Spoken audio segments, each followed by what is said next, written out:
un jeune gradué de collège biblique allait connaître une rencontre en ce jour en 1962 qui allait changer sa vie et changer le cours de son ministère.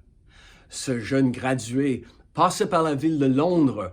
Il était en route vers son pays, vers l'Allemagne. Il avait un jour pour voir un peu la ville et donc il s'est acheté un laissez-passer pour un jour qui lui permettait d'embarquer dans les autobus, un transport commun à Londres.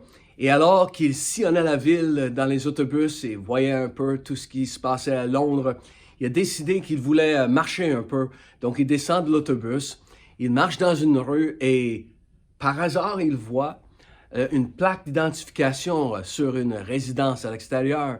Et le nom dessus était George Jeffreys. George Jeffreys. Selon son propre témoignage, ce jeune homme, il a sonné à la porte. Une dame a ouvert et il a dit « Est-ce le George Jeffreys, le grand ravivaliste évangéliste qui demeure ici? » Elle a dit « Oui, en effet. » Il a demandé « Est-ce que je peux le voir? » Et elle a répondu « Non. » George Jeffreys, il est connu comme l'évangéliste qui a amené la puissance du Saint-Esprit dans le Royaume-Uni, converti lui-même dans le réveil de 1904, le réveil du pays de Galles. Il est devenu l'évangéliste que Dieu a utilisé avec son frère pour amener le message de la Pentecôte au Royaume-Uni. Son ministère était accompagné de plusieurs signes et prodiges. Les aveugles voyaient, les boiteux marchaient et il était également responsable de plusieurs milliers qui étaient venus à la connaissance de Jésus. Non seulement au Royaume-Uni, mais dans plusieurs pays aussi. Il a tenu des croisades en Europe. Et lorsque la dame qui a dit non, tu ne peux pas voir George Jeffreys, ce jeune homme a dit, j'ai entendu un homme en arrière dire, laisse-le rentrer. Il dit, je suis entré et j'ai vu un homme distingué descendre l'escalier.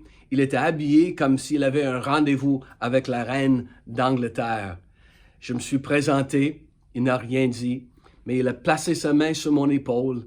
Il m'a tiré à genoux avec lui. On était sur un tapis. Il a commencé à me bénir et à prier pour moi. La présence et la gloire de Dieu m'a frappé, dit le jeune homme. Lorsque je suis parti une demi-heure plus tard, c'était à peine que je pouvais marcher.